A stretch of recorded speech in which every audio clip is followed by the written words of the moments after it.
the overarching theme from this year of Genius Loves Company is a single person can influence the direction that any person goes. We recognize genius wherever it exists. And if you're known by the company you keep, we are proud to not only spotlight the women that are part of Rockefeller Capital Management's unique network, but also welcome our brilliant audience members. Hi, everyone. I'm Kristen Sario, Divisional Director of Rockefeller Global Family Office's Southeast Division, and welcome back to Genius Loves Company. And I'm Laura Esposito, Head of Rockefeller's Enterprise Client Coverage Group. As 2024 comes to a close, Kristen and I will walk through the last year of Genius Loves Company to reminisce on some of our favorite moments and incredible pieces of wisdom from the conversations we've had with the extraordinary women in the Rockefeller network. Let's start by diving into some of our favorite quotes from this year and sharing the stories behind each of our memorable conversations. The first quote we'll be highlighting is from Kristen's recent conversation with Tammy Lauder, private advisor and managing director. I really had no idea what I was going to do. I wanted to be a social worker, and I was good with people. You know, I'm now as a secretary in this office, and my goal was to save enough money to be able to go back to school. I looked around and thought, you know what? I could do this job. So, Kristen, many of us, maybe I should say most of us, all of us, experience moments of uncertainty, especially early on in our careers. How did Tammy's career journey resonate with your own experiences or those of people around you? I had so much fun interviewing Tammy. She's so easy to connect to, and I thought everything she said was relatable, and it was fun being here and connecting with her in that way. Absolutely. Did I have those same feelings early on in my career and sometimes even still today?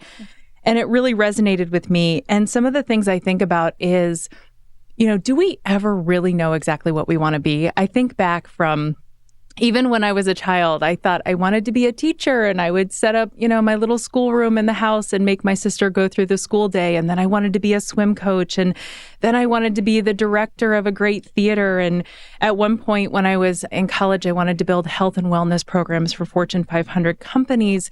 But what I take from all of that and from hearing from Tammy that day is all of those experiences and all those things that we want to do are our interest. It's us exploring, it's our curiosity, and it's how we uncover really what our strengths and our weaknesses are.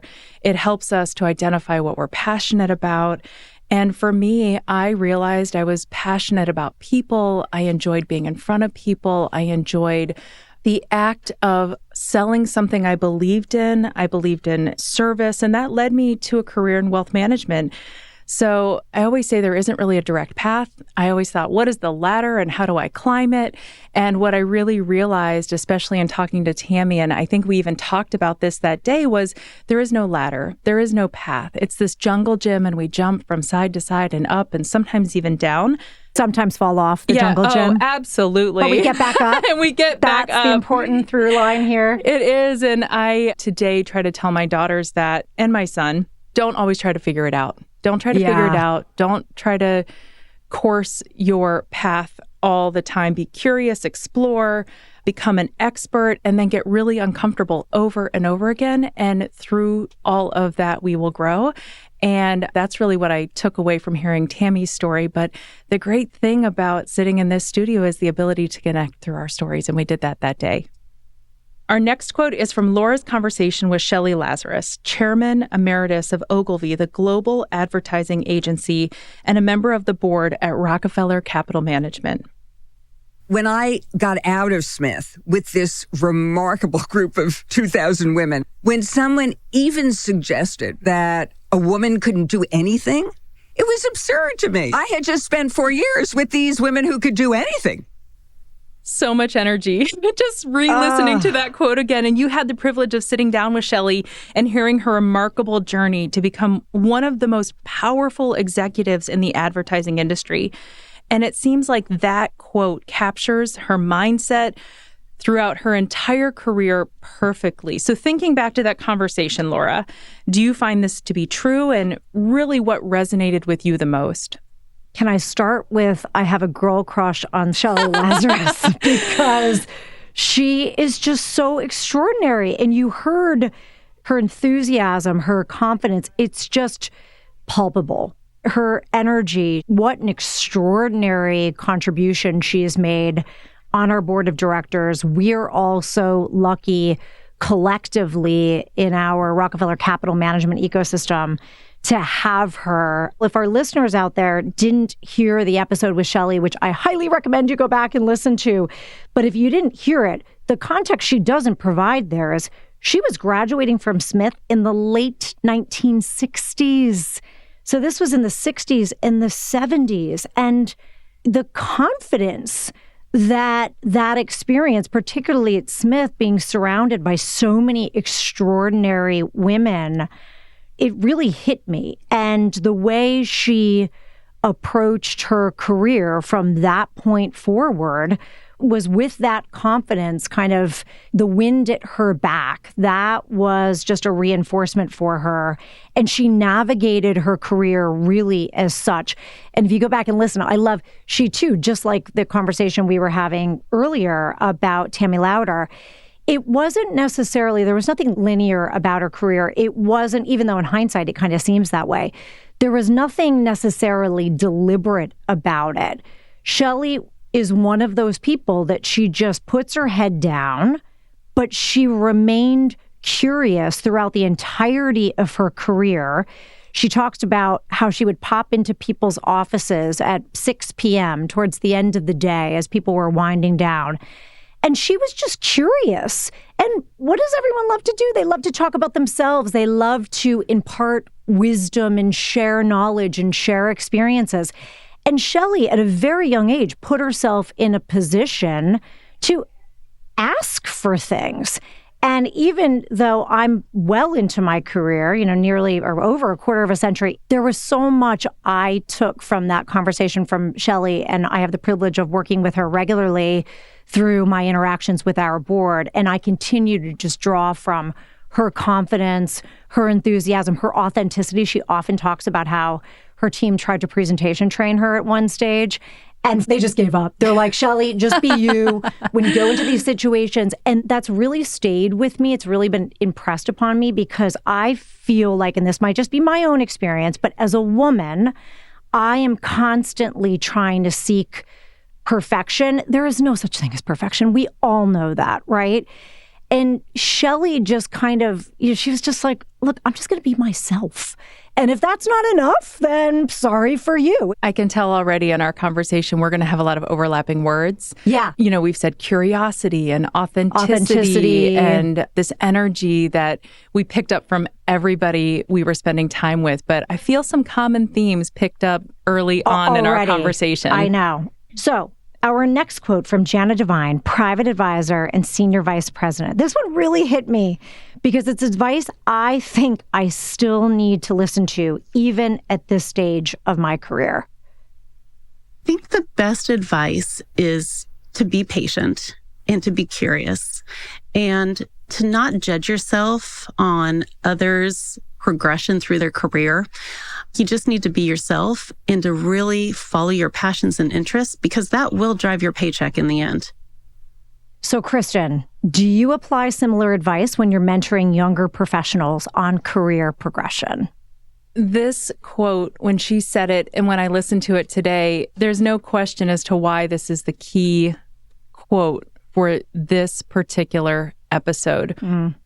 First of all, be patient. Oh my goodness. Still today, one of the most hardest things to do. And yes, I give this advice all the time when mentoring different individuals in our business or outside of our business. But truly, it is the hardest advice for me to take myself. And I second that. I just had a conversation with my sister, actually, and I said, timing is never up to us in our business and our careers. And you really have to figure out if the risk reward when you're presented with different ideas, different opportunities is worth taking that leap of faith for. Sometimes opportunities come when we don't think we're ready for them. And we have to kind of just look in the mirror and be like, I am this and I am doing this. And you just go and they say, fake it till you make it. Well, I really don't think any of us are faking it. We have the core foundation of what makes each of us great within us. But getting out there and being patient is so hard. So yes, I give the advice. No, I don't always take it, but I at least always remind myself that the timing of when things happen in career and in life is not ultimately up to us and will never feel exactly how we want it to be.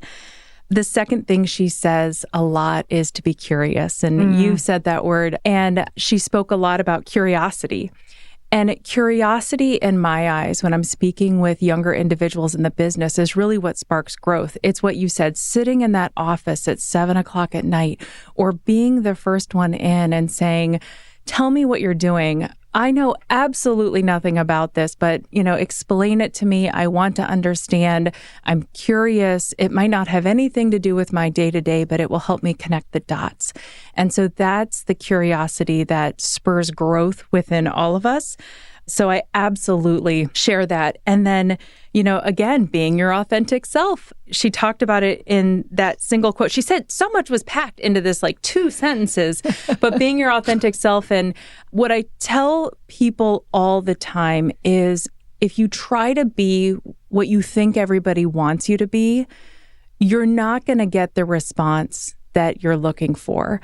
You're not going to connect. People look for individual experiences. They want to be relatable. They want to share stories, tell stories, be understood, and learn from each other. And you can only do that if you bring those experiences that you've lived out in the workplace, at home, everywhere.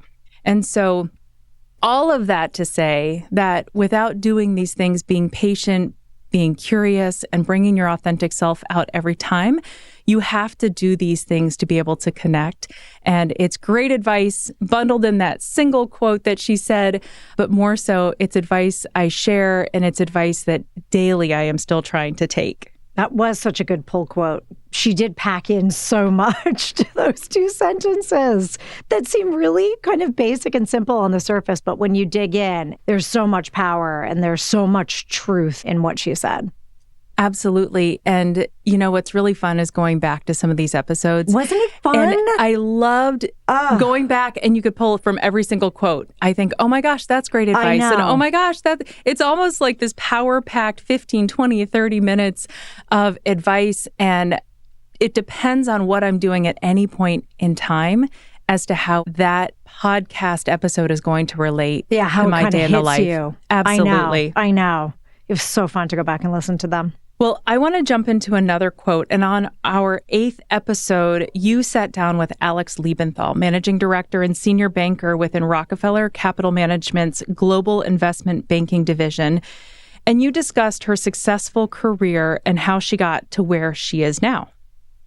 I think everybody expects that everyone's career has just had this starting point and a goal line, and it's all gone according to plan. And the reality is that I find more and more is that there's so many different paths we go on that are leading us to the next one, and you're never quite clear until you get to the next one. So again, common themes we're hearing from everybody, and I hear it again. But this conversation with Alex was absolutely captivating. So tell us what struck you most from this conversation and how this quote really captures her as a person. Oh my gosh, how much time do we have? I had never enough. I know I had so much fun going through this one. I love Alex. I think she's been such an extraordinary addition to Rockefeller Capital Management. She has such a fascinating journey, and she comes from a long history of family-owned business, Liebenthal municipal bond business. It was started by her grandmother, which I love. So we could go in that direction, which I thought was so extraordinary. Her father eventually ended up running the business. Alex and siblings contributed to the business, and she has so many great stories from that time. And now you fast forward, she's landed with us. She works with a lot of our clients who have female-owned companies. But Alex, just like I said, where do we start? I mean, I love that nothing goes according to plan, because nothing goes according to plan, ever. Right? She was so real talking about the fact that still to this day, she has imposter syndrome. And I kind of struggle very similarly. So I feel like we've related, we've kind of bonded on that, because it's so absurd when I look at her and think, wait a minute, how does this extraordinary woman have imposter syndrome? She ran her family business. She sold the family business. She restarted the family business. She's reinvented herself time and time again. And she's now emerged in an investment banking business. She is so committed to supporting, advocating, sponsoring for women. What she does in terms of networking and connecting, she is a force. She is an absolute force. And so to hear this woman talk about the fact that on occasion she still finds herself with imposter syndrome just blew my mind. And you just realize how similar we are versus how much more similar we are versus being different. Other things that struck me with Alex, I loved this. So I'm super into fashion, and Alex also is. And I've never looked at it this way. She talked about how she used fashion in her early days to really stand out in an imbued confidence. And she would wear, if anyone who knows Alex, she has this amazing jewelry collection, and she would wear these huge pieces so that she could be distinctive as one of two women out of a group of 30. It was a shield for her. And I'd never thought about my love for fashion providing that kind of protective force for me when I enter a room. And I might be one of very few women. There might be no women in the room. I loved how she owned that interest and that passion, and how she's applied it to continuing to give her more and more confidence over the course of her career. That really resonated with me. And something else that came out in the conversation with Alex that I just heard strands of as I was re-listening to our last year plus of these amazing conversations was about, how she wants to help other women. And I particularly heard that theme with a lot of our private advisors, with a lot of our female private advisors. Lisi Madden talked about it in terms of helping women with estate planning and multi-generational planning for their children. Alex talked about wanting to help women who run a business, who own a business. And this common theme of women wanting to help people. And it struck me that financial services, wealth management, what Alex is doing in investment banking, these are phenomenal careers for women to go into who want to help people writ large. And I thought, oh my gosh, these podcasts should be circulated amongst high school and college campuses to young girls that what a great career path of going into financial services where you can really help people. I don't even know where to start. There's so many things I want to say. So you just talked about young girls, college, listening, sharing, great career path. Two of my proudest moments during this last year plus of recording these podcasts was one day when I called my daughter because I knew she was going to class and she didn't take my call. And I said, you always answer when you're walking to class. And she said, Mom, I was listening to Genius Loves Company. And she said, I was just so into it. And so I think that's true that whether they're going into wealth management or our business, there's so many capturing themes to pick up from hearing everybody's stories. Because like we say in the beginning of every episode, everybody has a story. So that was one of the best moments. And then talking about everybody we spoke with wanting to help someone else. It brings me back to my conversation with Jana Devine. And she talked about how important it was to get in front of one of her clients and the challenge of scheduling. And so she bought a plane flight. She sat next to her on a plane just so she could have X number of hours of dedicated time with her. And I think that's not doing your job. That's doing what you're passionate about. Yeah. And helping people is what, she's passionate about. And one of the things I think I heard in every single one of our episodes was either what we've picked up from a great mentor and what we've shared with mentees.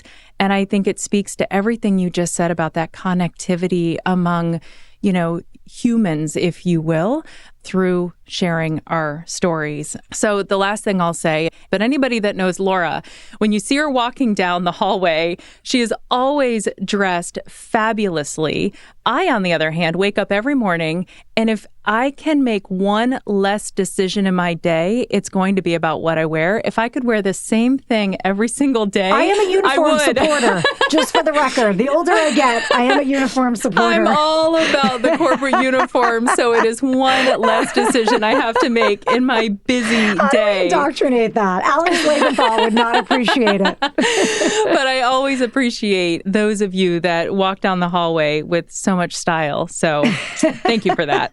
Well, thank you for putting me in that camp.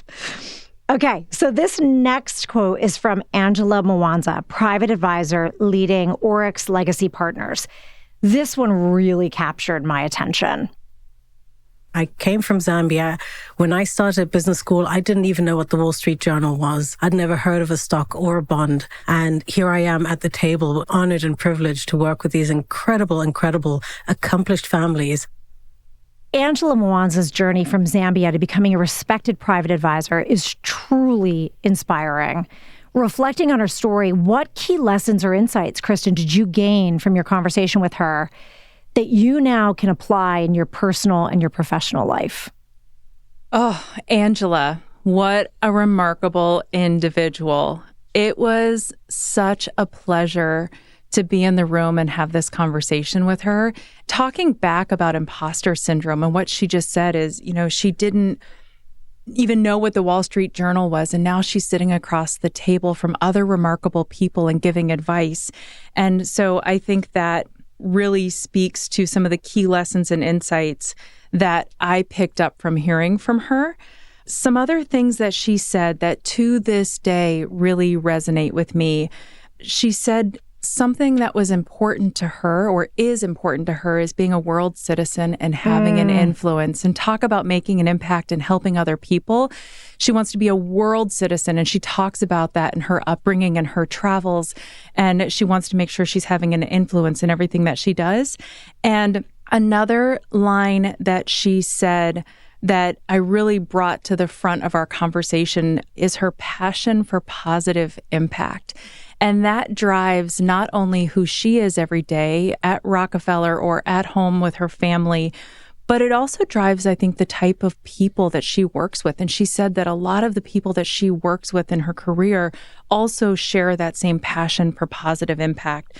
So when I reflect back on her story, these lessons really resonated with me and really made me think more deeply.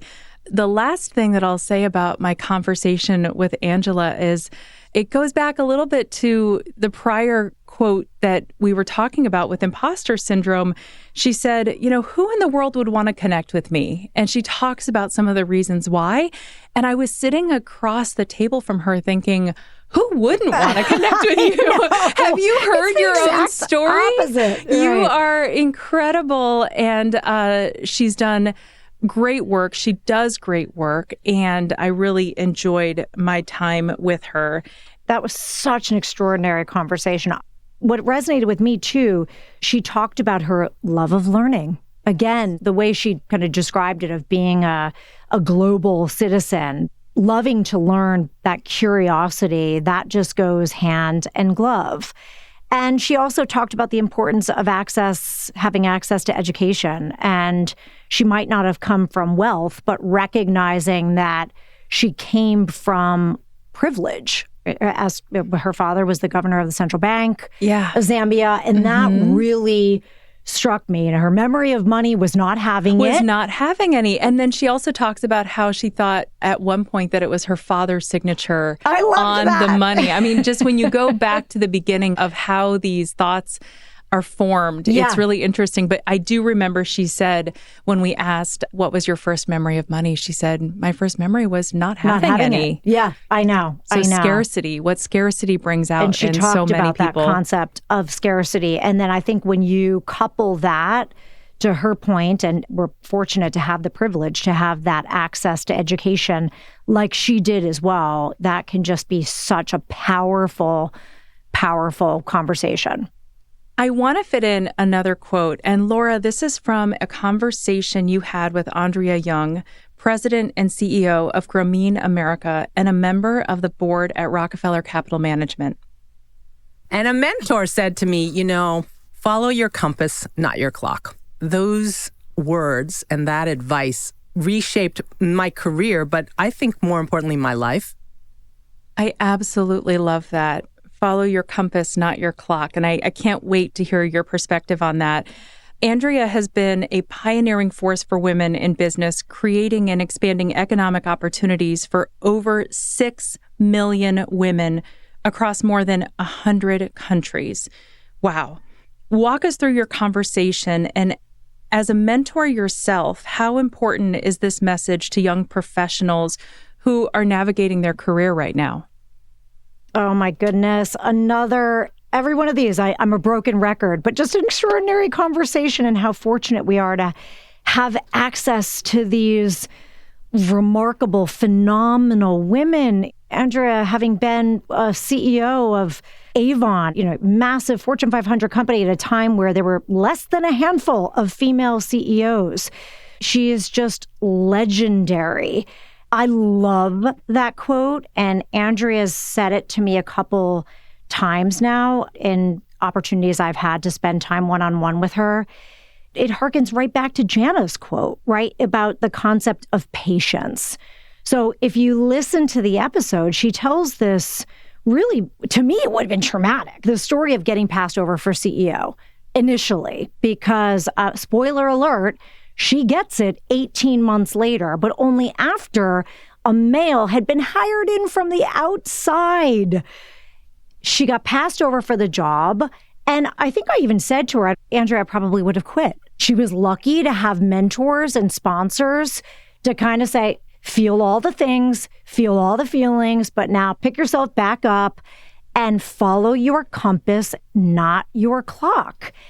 Be patient, to use Jana's term, right? And that patience, she was rewarded a year and a half later. And she ended up getting the job anyway. It was such a lesson for me because, like I felt listening to Jana's conversation, I think especially very motivated, high-performing, type A individuals that you will oftentimes find in financial services, you're always thinking, what's next? What's next? What's next? What's the next rung on the ladder? You're not considering falling off the ladder, being taken down a rung on the ladder. But it's inevitable that that's going to happen. Of course, that's going to happen. And so that guidance of just kind of hang in there, do what you need to do. It's not about the clock. It really is about your own personal compass. That will continue to shape how I reflect on my career and the progress I am or am not making. The other thing that Andrea talked about that I am a huge proponent of is how much representation matters.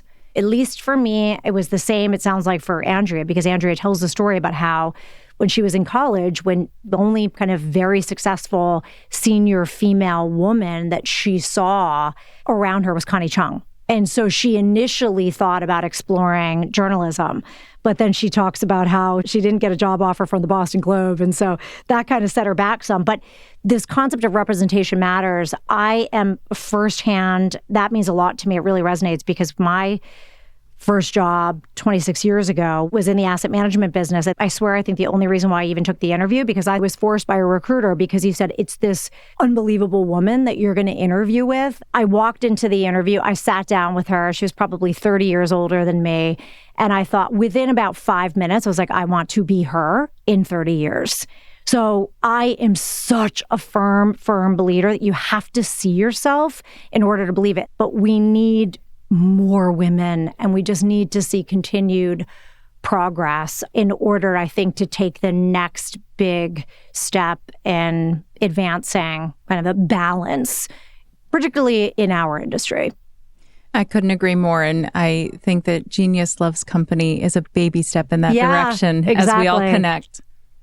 As we look ahead to 2025, I'm reflecting on all these invaluable lessons that I have learned throughout 24, especially from these incredible women we've had on Genius Loves Company. Their stories and insights have been profoundly impactful. So, Kristen, what are some of the key takeaways you've gathered from these conversations, many of which we've already talked about throughout, but how do you think about incorporating the advice you've heard into your life, both personally and professionally moving forward? There's a lot here. As we step into the new year, what are you most excited about or looking forward to in 2025? Lots to unpack. There is a lot to unpack, but I can be really concise because just 2 or 3 things immediately popped into my head. So, number one, what I am going to take away as the overarching theme from this year of Genius Loves Company is a single person can influence the direction that any person goes.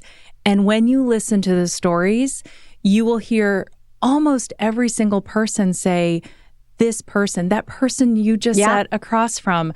I can think about the person that changed my course. And so may we all be that person to somebody. Yeah. The masses will happen because of that. So that is my one big, we've talked about 50 different takeaways in the last 45 minutes, but that is the one thing that I'm going to do and own and also ask of everybody else is be that single person and influence their direction by giving them your support, your sponsorship, your mentorship. And then 2025, I love New Year's. It's a great time to reflect back and it's a great time to think forward. And I think back to my conversation with Angela, and she was talking about how a friend of hers always tried to do something new, to learn something new every single year. And I think I said in that podcast that maybe 2025, I'll learn how to make macarons. I don't know if that really excites me considering I absolutely cannot bake, but I am planning, I'm really excited to take on this scary new challenge of doing a full Ironman next year. So that's in the cards for me. Wow. But what I'm most excited about career-wise is the continued mentorship, the things that I'm going to take from those that I mentor and, you know, hopefully what I can give back to them. I think that's really what gives me energy, and it really is what makes me tick. So I'm going to reverse that because I want to hear from you as well.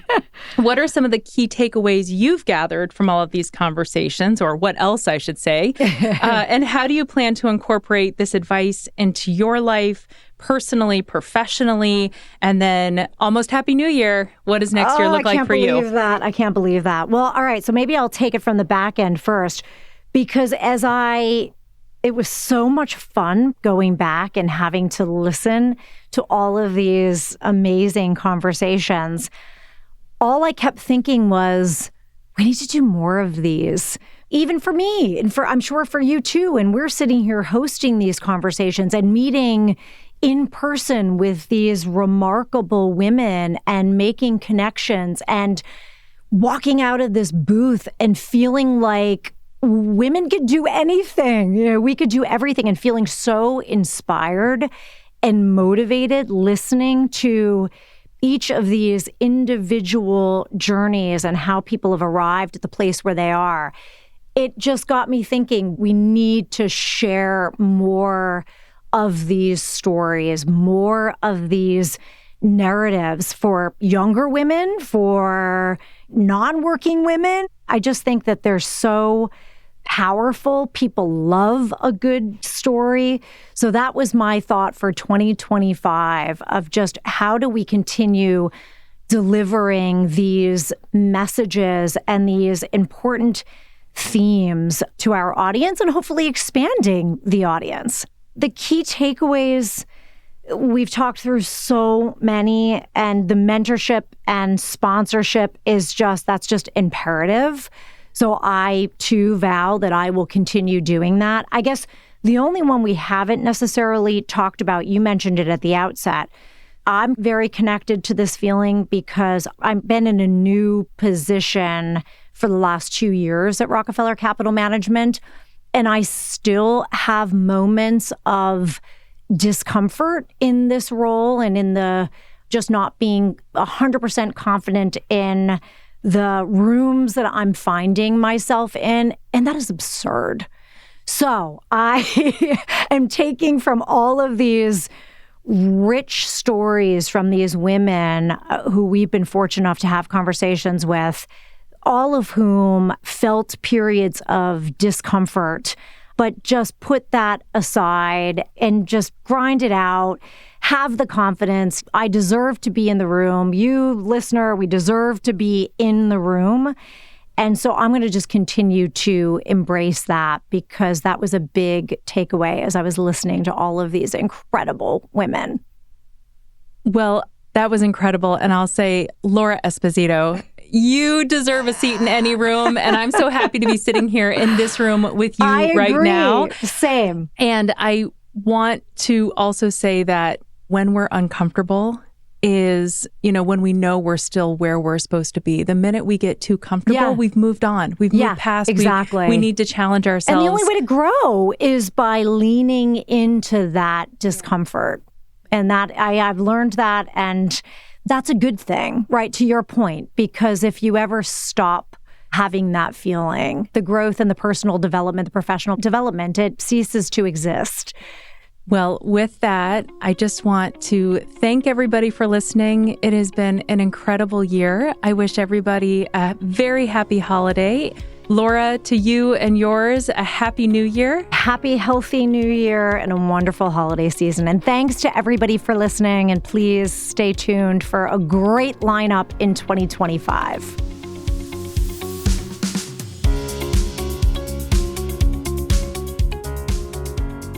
Thank you for listening to Genius Loves Company. To learn more about Rockefeller Capital Management, visit rockco.com or keep up with us on LinkedIn or Instagram. This material was prepared by Rockefeller Capital Management. The views expressed of the hosts and guests in this episode are as of a particular point in time and are subject to change without notice. The views expressed by the speakers are solely their own and may differ from or conflict with those of other divisions in Rockefeller Capital Management. This information was provided for illustrative and educational purposes only. It should not be construed as an investment recommendation, investment advice, an offer of Rockefeller investment advisory or brokerage services, or a projection or illustration of the performance of any particular investment or strategy offered by Rockefeller. Forward-looking statements, including those presented herein, are inherently uncertain, as future events may differ materially from those reflected, and past performance is not a guarantee of future performance.